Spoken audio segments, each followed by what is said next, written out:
There may be a Hunger Games reference in here. A pretty good example is the opening. At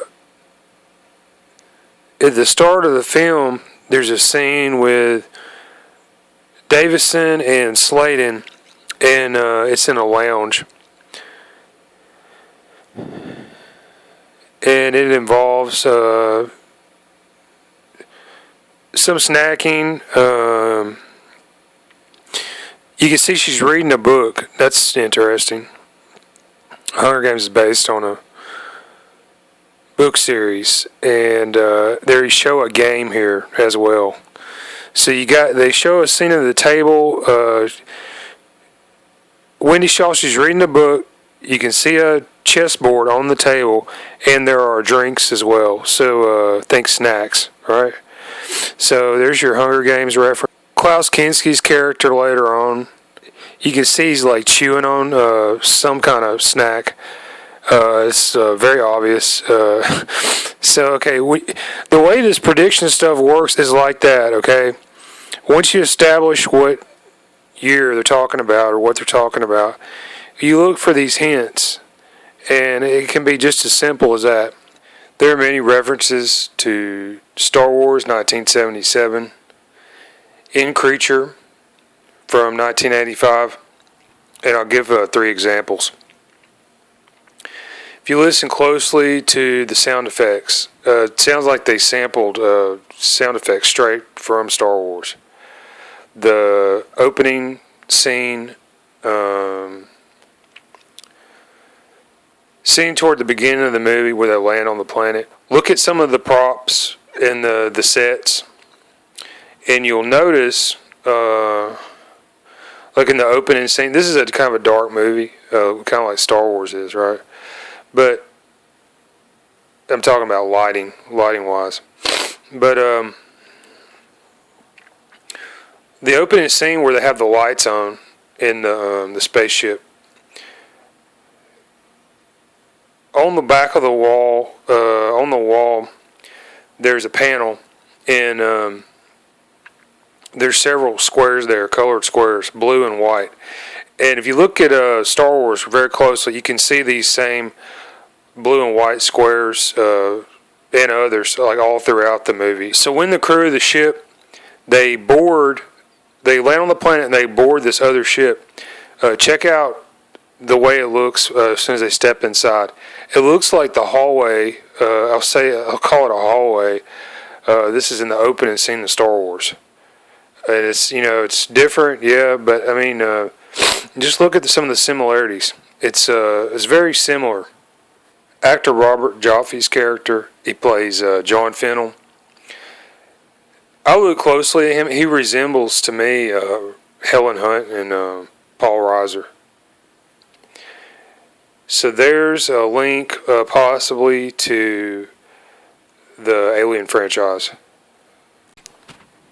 And Helen Hunt and Paul Reiser, they were in the NBC comedy Mad About You. So here's another 2011 film reference in Creature, 1985. You look at how this movie's laid out, production-wise, the plot, the characters, the monster, etc. This is a very reminiscent theme from Alien, 1979. And there have been many movies that have duplicated this formula in various ways.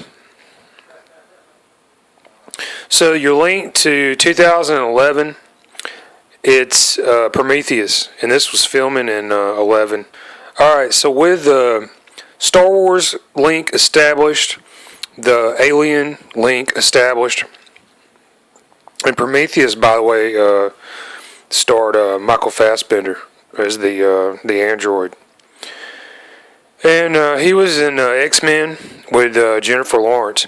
So we'll lead into this. I think they're showing, again, in this movie, Creature from 1985, that actress Jennifer Lawrence will, sometime in the future, from this recording, 2020, play the role of Princess Leia in some future production of Star Wars. There are a lot of clues in this movie. And another thing about this movie, there's a theme in Creature that deals with oxygen and air. And there's smoke and some type of gas. Alright, so this made me think about the Timothy Zahn novel from the late 1980s. And this was Heir to the Empire. Okay, so if you bring back Princess Leia, right, they showed Princess Leia young in the classic trilogy. They brought her back for the final 3 films. She's older. And okay, if they bring back Princess Leia, she's either going to be much younger, the same age, or somewhat older, but not quite as old as she was in the final 3 films, perhaps, right? And what's interesting about this is the story of Heir to the Empire. It deals with so this was written after George Lucas had finished the original Star Wars trilogy, and this was going to be the sequel, right? The sequel to episodes 4, 5, and 6. So it shows what happened to these characters. I mean, in a similar fashion as the 3 Disney films. So anyways, if they were to do a film somewhat along the lines of Heir to the Empire, you know, maybe Princess Leia's character would be somewhere around 30 years old, right? So, okay, the classic trilogy, maybe she's closer to 20. And then, yeah, I think a perfect choice to play Princess Leia as a 30-year-old would be actress Jennifer Lawrence.